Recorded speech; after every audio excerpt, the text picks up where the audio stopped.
seja bem-vindo ao canal do Portal Pequenina Luz, um portal para pais e mães que desejam educar os filhos para o reino de Deus. Há poucos dias uma mãe me perguntou como era a minha rotina.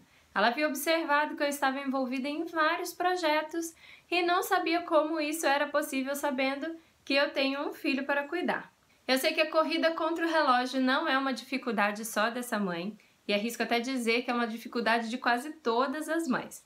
Foi por isso que eu decidi gravar esse vídeo. Desde que o Ben nasceu, eu precisei fazer grandes mudanças na minha rotina. A primeira grande mudança eu fiz, na verdade, antes mesmo de ele nascer, que foi fechar o meu consultório. Hoje o Ben tem 1 ano e 7 meses, e durante esses quase 2 anos, minha rotina tem sido reajustada de acordo com as necessidades dele. Basicamente, o que eu faço de segunda a quinta é o seguinte: na parte da manhã, nós fazemos o culto com ele, eu dou o desjejum e saio para andar com ele no jardim. Ele gosta muito de olhar as plantas e então a gente gasta um bom tempo nisso e depois voltamos para dentro de casa e aí preparamos o almoço e eu costumo botar ele na cozinha para me ajudar em alguma coisa neste momento. Às vezes também sentamos no piano e eu toco um pouquinho com ele e após o almoço ele brinca um pouquinho e depois dorme. Enquanto ele dorme, aí eu respondo os e-mails ou mensagens dos meus pacientes que eu atendo pela internet e faço alguma atividade dos projetos que eu desenvolvo. Depois ele acorda e eu brinco com ele, coloco ele para me ajudar em alguma atividade doméstica. Eu conto história e lá por volta das 18 horas os meus pais chegam em casa. Eles são os meus vizinhos, então o Ben vai para a casa deles jantar, tomar um banho, enquanto eu atendo os meus pacientes pela internet nesse período em que ele está com os meus pais, das 18 às 20 horas. Depois então eu busco o Ben para preparar ele para dormir. Na hora de fazer o Ben dormir, eu conto uma história bíblica e oro com ele. De sexta a domingo, a rotina sofre algumas variações. O domingo é o dia em que eu mais cuido dos projetos, pois é o dia em que ele vai cuidar da horta com o avô pela manhã, então eu aproveito bastante esse horário do dia. Em resumo, essa foi a forma como eu encontrei de me organizar nesse momento, nessa fase em que nós estamos vivendo. Algumas coisas são muito importantes. A primeira delas é começar o dia com Deus. O dia rende muito mais. A segunda é não perder tempo. Não dá para perder tempo nas redes sociais.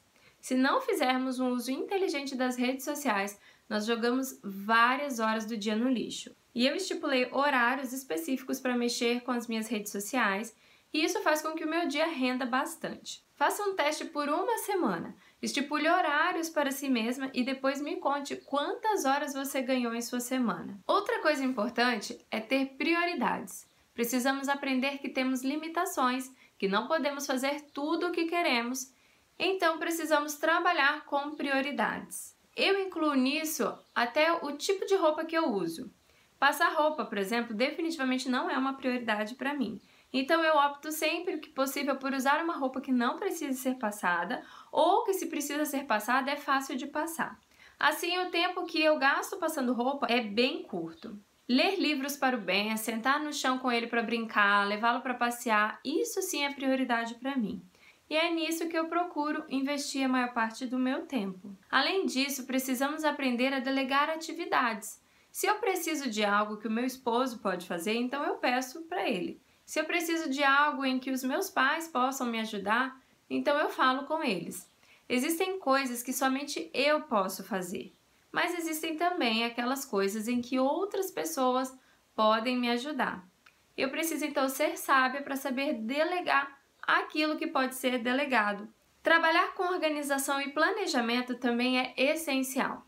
5 minutos que eu passo organizando uma atividade pode me fazer economizar algumas horas na execução das minhas tarefas. E por fim, algo que eu julgo ser muito importante é aprender a não sofrer pelo que não pode ser feito. Não dá para viver sofrendo porque não tem tempo para isso ou para aquilo. Se não tem tempo, é porque não é uma prioridade. Se não é uma prioridade, você não precisa sofrer. Antes de o Ben nascer, eu achava que 24 horas passavam correndo. Depois que ele nasceu, eu descobri que por 28 anos eu tive tempo de sobra na vida. Se eu tiver outro filho, eu vou descobrir que hoje ainda me sobra tempo, apesar de hoje não parecer que sobre. Tudo depende da forma como encaramos a nossa vida e como nós nos organizamos para viver. Eu espero que compartilhar um pouquinho da minha experiência pessoal com você possa ter lhe ajudado. Um abraço e até o próximo vídeo.